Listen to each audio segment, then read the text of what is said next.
Welcome to Immigrantly, the podcast that delves into profound topics through a unique perspective. I'm your host, Sadia Khan, and I'm thrilled to be back in the studio today. There's something special about sharing physical space with my guests. It really adds an extra layer to our conversations. Not just that, I am excited to explore my favorite subject, food. Today, we unravel the intricate ways in which food serves as a powerful connector, transcending borders and serving as a universal language that unites us all.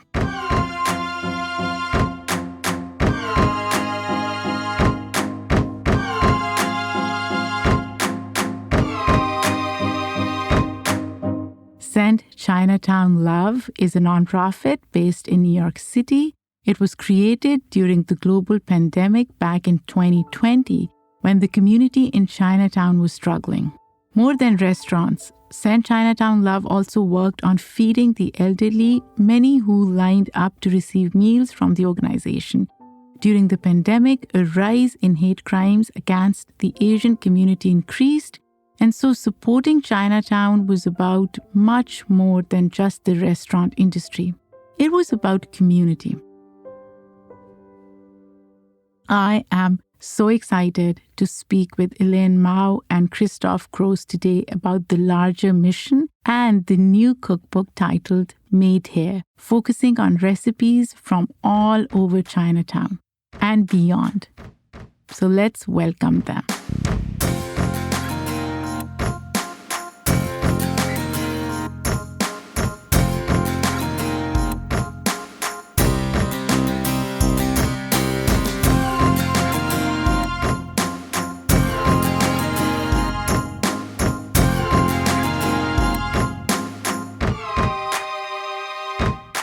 Welcome to Immigrantly. I am so excited to have both of you here. Let's start with both of you.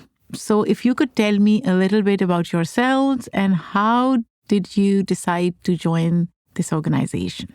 So I'm Elaine. I've been with Send Chinatown Love since I think sometime early 2021. Well, the organization has only been around since 2020. It was founded during COVID at the beginning of lockdown to address a lot of the problems that we were seeing in the community. So I moved to New York fall of 2020. And I think joining the organization was like a way to do like a number of things. I mean, obviously I was very happy and excited to be living in New York, to be living so close to Chinatown. But it was also just really sad to see like what was going on, like not only in the community, but just also in the country at large during that time, you know, politically and socially and everything. And so I think like joining SCL was sort of a way to try to do something positive in my immediate community. Elaine, where did you move from? California. That's where I grew up. I'm Christoph. I joined Send Chinatown Love in early 2021, I think, maybe 2022. I can't remember. Primarily to help out with social copywriting. In my free time, I do write about food. Not specifically like restaurant reviews or like just like food content, because it's not really my intended beat. I do try to write a lot about the people behind the scenes. So I was doing that a bit in my free time. And my partner sent me a post from Send Chinatown Love saying, looking for volunteers. My mother was born and raised on Rutgers and Madison in the NYCHA housing projects down there. So I have a lot of family roots in Chinatown. I still have quite a few aunties and uncles that live downtown. So I have never lived in Chinatown. I spent my childhood essentially growing up there by proxy. My parents live in Philly, and that's sort of where I came up. But I don't really feel like I have too much of an attachment to Philadelphia. No offense. So I wanted to get more involved in this community that I have family in and I have family roots in and heritage, but have never really, I can't claim to be from there. So I just wanted to give back. Started doing that. And Alice, who's the managing director of the cookbook project, she also recruited me to Send Chinatown Love. She had read some of my writing, which is something that she does, and very impressively so, is that she'll just kind of come out of left field like hey, did some digging on you, but in a way that's not intrusive, but more like endearing to the person that she is. She wants to get to know you more. And she's like, you've been writing about all these restaurants that we're actually featuring in this cookbook project. You should come on board. And I was like, oh, cool, a zine. like a 30-page, like maybe this will take a couple weeks. I'm happy to contribute to this thing. And it turned into a 2-year project, 350-page hardcover, beautiful book with so many volunteers kind of touching it. So this has been our last 2 years, pretty much. It is indeed a beautiful book, and it's very aesthetically pleasing, visually pleasing as you look at it. I'm looking at it right now. But I want to go back to the organization, the name itself, Send Chinatown Love. It's a call to action, right? That's actually a really good observation, I guess, just how the name is this call to action. And I mean, neither of us was there at the founding of the organization.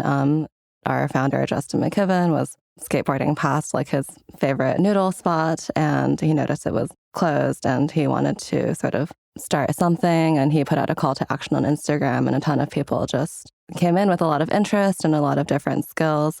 Yeah, I would assume that this is sort of like the vision, because I feel like what Send Chinatown Love does is like so many things. I mean, in the beginning, there was fundraising through direct donations to sort of like a stopgap measure for businesses that were behind on rent or couldn't pay their employees or were struggling with like other things like fires. And then I think there were other things like our gift a meal program, where we take donations and we purchase meals or other supplies and we distribute them to underserved communities in the city. And then we do like a lot of what Christoph is involved in, like social media, education, and then stuff like this cookbook. And I feel like what we're trying to do is a very holistic thing where we're building community and we're trying to support this community and sort of like, yeah, send a lot of love, like build a lot of love here. And it's not just about like fundraising or education or one thing or another. It's all these things. Yeah, I mean, I couldn't have said it better. I think love is such a general blanket term in this case, right? And this is also the first time I've thought of the organization's name as a call to action. So good question. I feel like, especially at the sort of origin point for the org, what Chinatown was experiencing started well before COVID, the onset of lockdown. Obviously, the months leading up to it, I remember the Chinese New Year parade. I was there with my family in February 2020, and it was empty. The usually very packed streets, confetti, streamers, everything everywhere. The parade still went on as normal, but I do remember it just being like much less crowded like it typically was. And I think the neighborhood was already experiencing this sort of aversion for tourism, people who typically would hang around Chinatown or go to visit it around that time, just because of the news cycle, the sitting precedent at the time, all of these things that were sort of driving the xenophobic, just lack of foot traffic down there.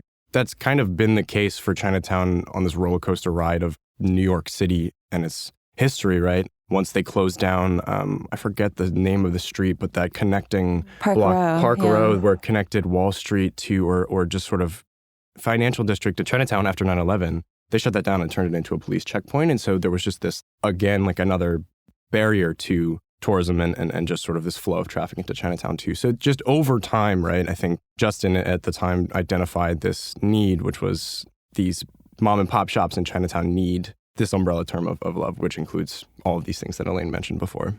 Let's talk a little bit about mom and pop shops. I was doing some research on the organization, and it seems like there is a whole process or lack of process. For instance, most of these restaurants are cash only. They don't have online presence. So there were a lot of reasons why these restaurants were struggling. Can you elaborate on what those specific reasons were and how did your organization address them?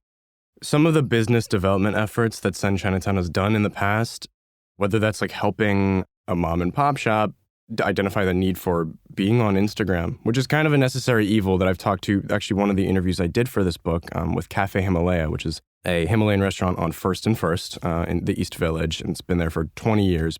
I interviewed the niece of the owner. Her name is Tenzing, and she sort of talked about how they didn't have to be on Instagram until the pandemic because it was essentially the only way to get comms out to their regulars, their customers. People wanted to know that they were doing okay, that they were safe, that they were still in business.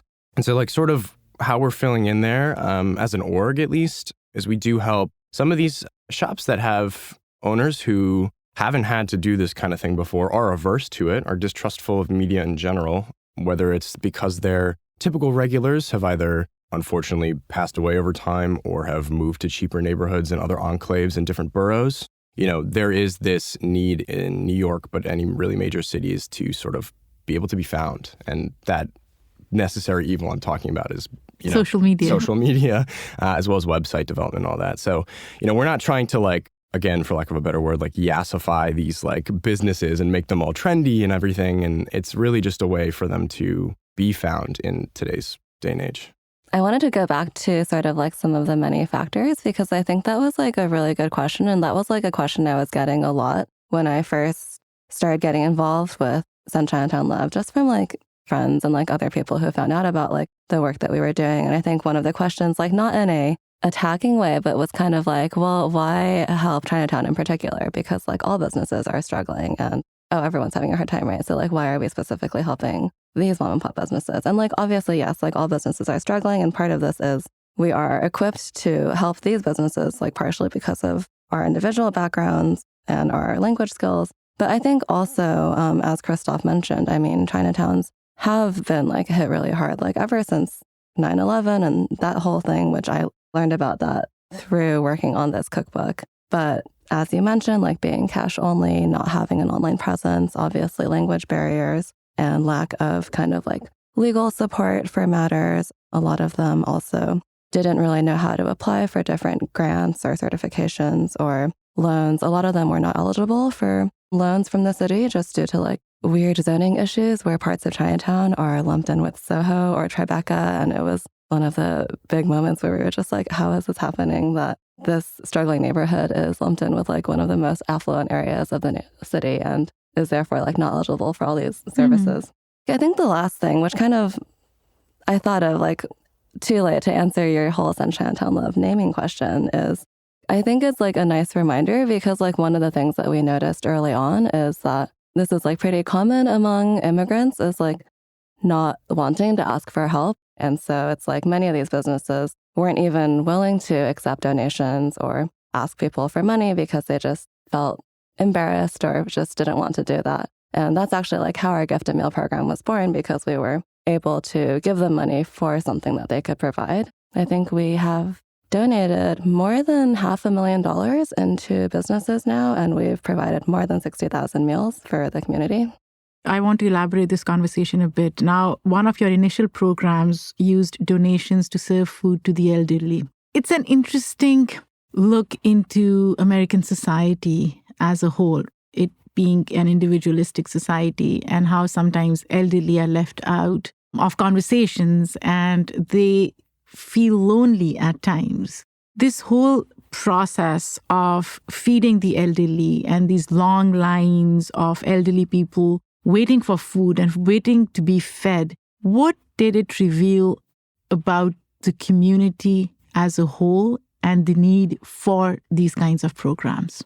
I feel like there were so many organizations that were doing similar things like around the time that we were, or even earlier. I think one of the ones that really jumps out for me is like Heart of Dinner, because they address the need of like not only feeding, but also, like decorating the paper bags with like all of the illustrations and like the notes of support. Because as you mentioned, like the elderly are this sort of largely like invisible, overlooked population, especially in cities like New York. Shout out to Heart of Dinner as well for their work specifically to this community within New York City, but also for doing what I think there's an extra step to be taken, or that was taken here, which is not so much like food is food is food, so we're going to hand this out to everybody. It's food sovereignty. It's like, is this culturally appropriate and sensitive food? Does this like evoke feelings of like home for like a lot of our elderly, right? And again, like you said, like I think there is not due reverence taken toward the elderly community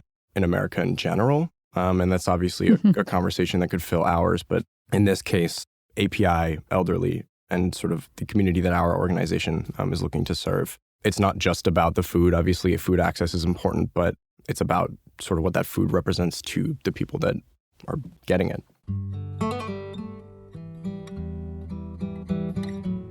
I want to pivot to this book, Made Here. It's a compilation of different recipes from restaurants all around Chinatown, and it has a plethora of recipes. Tell me about the connection between food and family for each of you. For me, like, it's interesting because this project has just been like a unexpected journey for me personally, because I think unlike Christoph, who did a lot of food writing and was very interested in that space, like I had never done food writing before this project. And I never really grew up thinking of myself as a food person or anybody who was like qualified to talk about food or knew anything. I wasn't good at cooking. You know, I learned how to cut an onion from watching YouTube at the age of like 25. It was just very late in life, I think. But like when I think about it, it is like food has always been such an important thing, obviously. My grandmother like mostly raised me. Like my parents were also there, but they worked a lot. And with her, it was just always, we are getting up. We're like thinking about what we're going to make for lunch. And then like we are going grocery shopping for dinner. And she was like, come help me cook dinner. Like you need to learn how to cook so that you can take care of yourself. And like when you go off to college or whatever. And when I went off to college, I ended up just like buying a lot of takeout. But, you know, still it's just like all of my fondest memories with my grandmother were in the kitchen. And it was like one of the main ways we spent time together, because obviously there was a language barrier. Like she could only speak and understand Mandarin. And, you know, I was like very limited in that capacity. So I just think learning to make steamed eggs or like folding dumplings with her was just like most treasured memories. And I think that's something that really is like one of the threads that runs through this book, is just how food is like often at the center of a lot of these memories with your family. Yeah, I was going to ask you if you guys think this particular book for you is about food or community. In the context of the question, I think it would lean more toward community. I actually think food is almost secondary to sort of the idea we're trying to convey, which is that these immigrant pathways that bring these cuisines to a place like New York, where, as the title suggests, like could only be made here. These are people whose stories, you know, span different geopolitical contexts, things that kind of necessitated them to, or led to them ending up in New York. And food is the common thread between all of these people, is the fact that it is a source of anchoring comfortability, familiarity, and just sort of rooting one's former culture in a new home. Even for some of the second and third generation chefs and owners that we interviewed there, right? Like their backgrounds and their family backgrounds also sort of follow that same journey. Have you guys made any recipes from the book? I did during recipe testing. I made the Golden Diner egg and cheese sandwich. And shout out to Sam Yu from Golden Diner, a dear friend. Elaine did that interview with him for the book. One thing I have to say is that it is very surprising always to hear Elaine say that she'd never done food writing before this project, because I think some of my favorite pieces are from her. But that's an egg and cheese sandwich that takes 24 hours to make, just because of the overnight brine you have to do for the hash browns. Not to scare anyone away from making it. It's one of the best egg and cheese sandwiches I have ever had in my life. And then the scallion milk buns that you make from scratch, which you don't have to do necessarily. But I think all these things kind of, you know, make for a very like, this could only be made in New York type of dish, right? And obviously with a bit of Sam's professional chef training flair to it. So that's one that I did venture to make, but not all of the recipes in the book are that technical, require that many unique ingredients. And we do have a section in the beginning of the book that sort of details the 5 boroughs as well as the surrounding area of New York City, where one could find different ingredients from all these cultures that are featured in the book.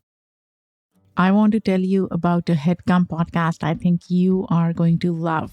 Fake the Nation with Nagin Farsad is an excellent addition to my list of new podcasts that I'm obsessed with. You may know Nagin from her TED Talk, from NPR's Wait, Wait, Don't Tell Me, or her book, How to Make White People Laugh. On Fake the Nation, Nagin and a rotating cast of her funniest, smartest, and most politically astute friends, people like Samantha Bee, Neil deGrasse Tyson, Larry Wilmore, and so many more, break down the news, make you laugh, think, and deliver a gut punch to humanity. Subscribe now so you don't miss another episode of Fake the Nation, airing every Thursday. Find it on Spotify, Apple Podcasts, Pocket Casts, or wherever you listen to podcasts. The book has beautiful written illustrations, but it has stories. Every recipe has a story. There's a context. Was there a particular story that resonated with you? Is there an anecdote that you want to share?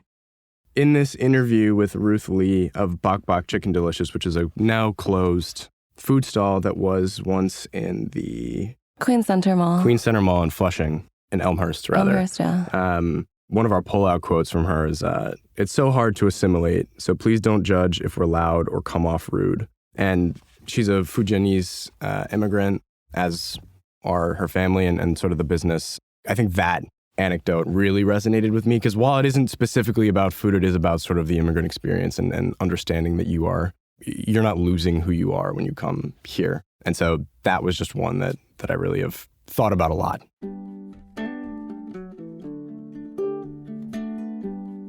As an immigrant myself, what I've noticed is America has this obsession with food from different cultures, and they'll consume it and they'll celebrate it. But somehow they are not able to make that connection between the food and its people. Do you think this book tries to bridge that gap?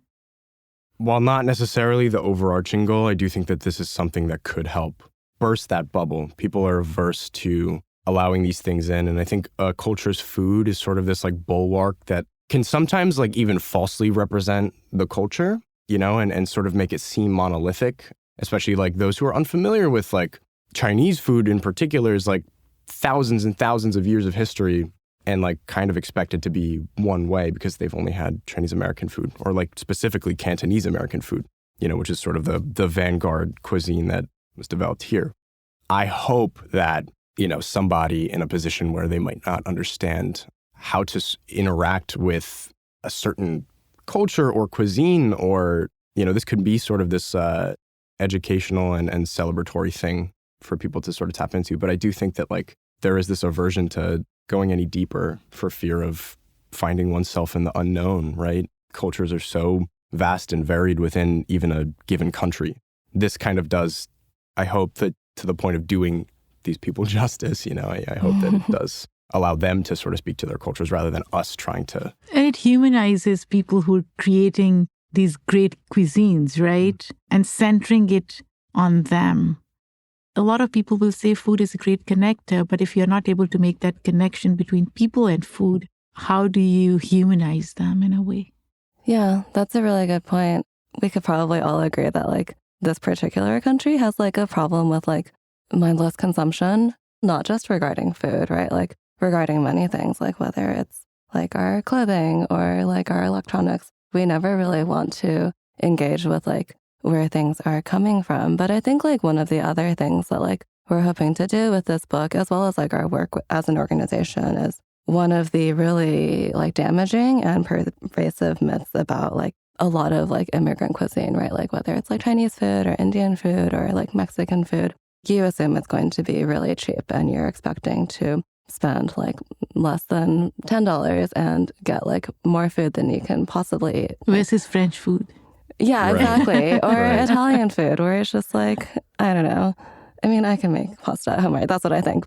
And then like some of these recipes, it's like people complain if it's expensive. And then like you look at the recipe and it's like, I actually can't make that at home. Like it's so hard. It takes like hours and so many ingredients. And it's just like, I think like the example I've used before is like the turnip cake that you get at dim sum. It's just like, I'm never going to make that at home. It just looks so complicated. And I think an appreciation, like not only for like the process, but for the people and also just the multifaceted nature of like not only their lives, but like these cultures. And Christoph had a really great piece in the book about how Thai food is not just pad Thai and not just these dishes that have become sort of emblematic of this entire country. Something I learned in doing a lot of research for this book too is there are so many dishes in so many of these cultures that do actually give credence to their origins. A lot of these, let's say like, for instance, right, like these Thai noodle dishes, in the name, they will sort of use this word that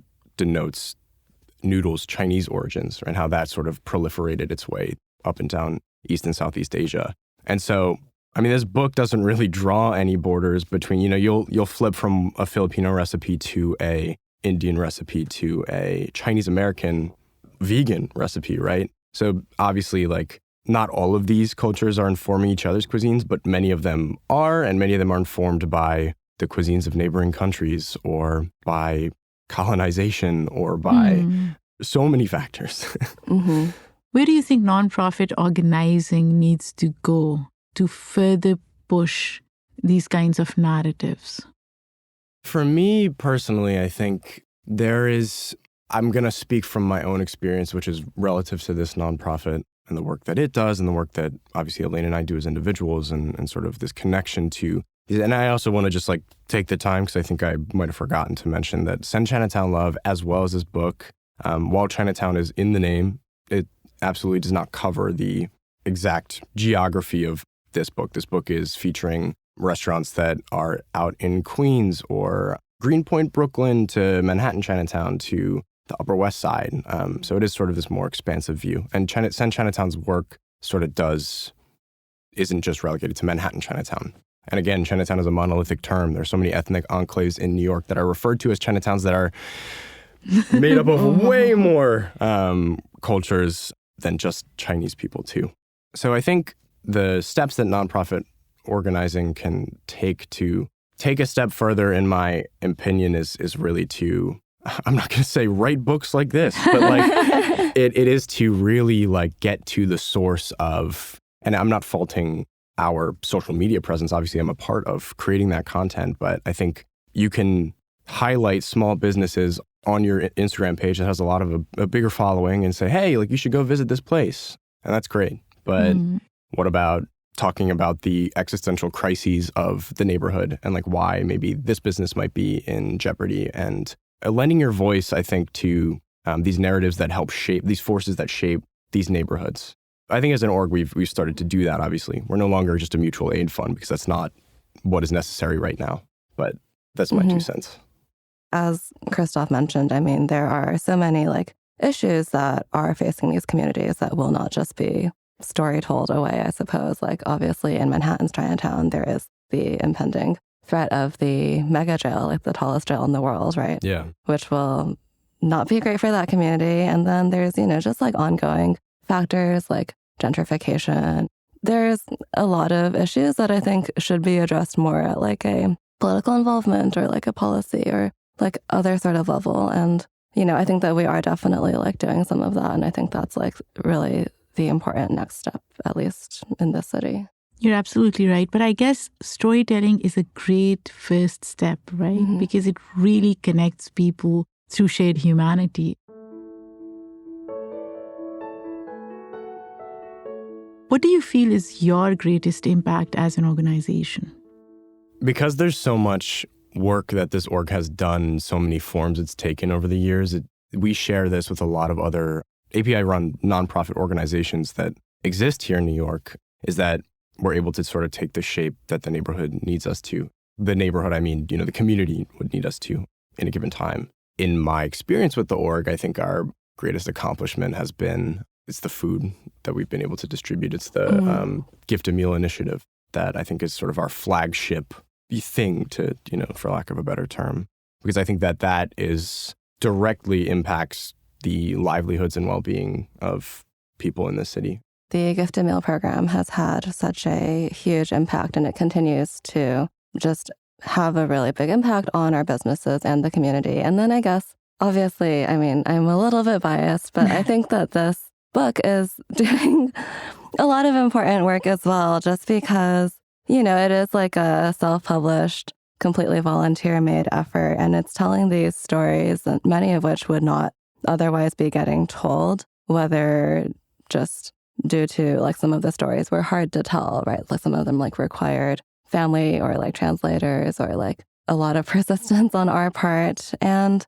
many of these are like places that would be getting overlooked by traditional media or traditional food media, right? Where you're really looking for like something very flashy or like the best of this or whatever. And it was interesting to work on this because I have like a background in journalism. I went to journalism school. And I think one of the things we were always taught is like, oh, like, is this newsworthy? Like, why is this story like needing to be told, right? And this book is very human interest. Like some of these stories, like you couldn't reasonably pitch it to your editor at like your news publication because it's like, well, why do I want to hear about this again? But it's like, you do want to hear about it, and we're going to tell you about it. And it's it's all in this book. And I think it's been like so incredible to see that we've done this and we've like told these stories. We're sharing like these recipes.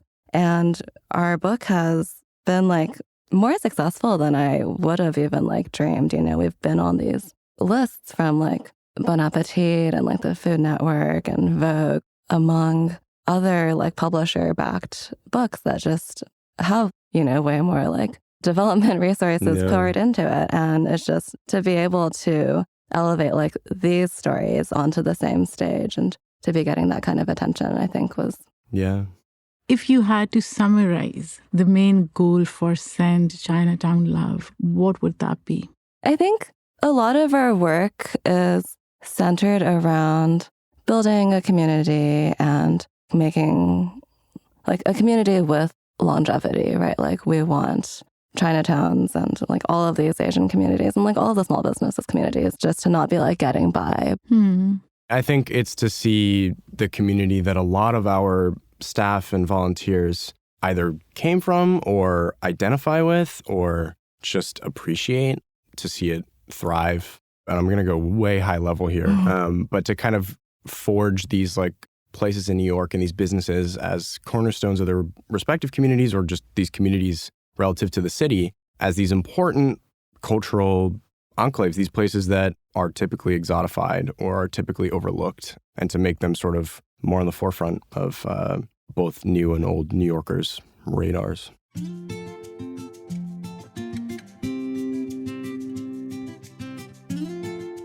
In the end, if you were to define the United States of America, a word or a sentence? So this is like my typical last question. I'm always intrigued by how my guests view the U.S. I would call it a deeply flawed and deeply broken, delicious melting pot. Sort of. That's off the top of my head. There's so much baggage there that I could start to espouse, but that's what I thought of just now. Ilian, for you? So I think my word is perhaps like potential, because I agree with Christoph. It's like, I think many of us are deeply disappointed with this country on almost a daily basis. No, on a daily basis, yeah. Because we were born here, right? It's easy to be really critical, but then it's like at the same time, like the country is shifting demographically, and I think like there is like also potential for us to see some changes in our lifetime, I think. Thank you so much, both of you. Where can people find information about the organization, and where can they get the book? That's all on our website. So we are selling direct only, no Amazon over here. This is a self-published book. So send Chinatown Love, all one word.com, where you can read about the org, as well as order our book. And our Instagram is also Send Chinatown Love. And we also are selling through a few stockists throughout New York City and beyond. Thank you, guys. This was so good. Thank you. Thank you so much. Thanks so much.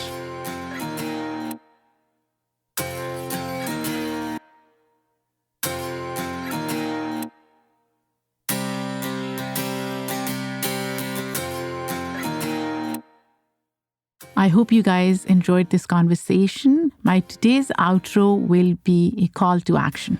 Go check out Send Chinatown Love website and order Made Here. Support this great organization in whatever way you can. And come back next week for another incredible conversation.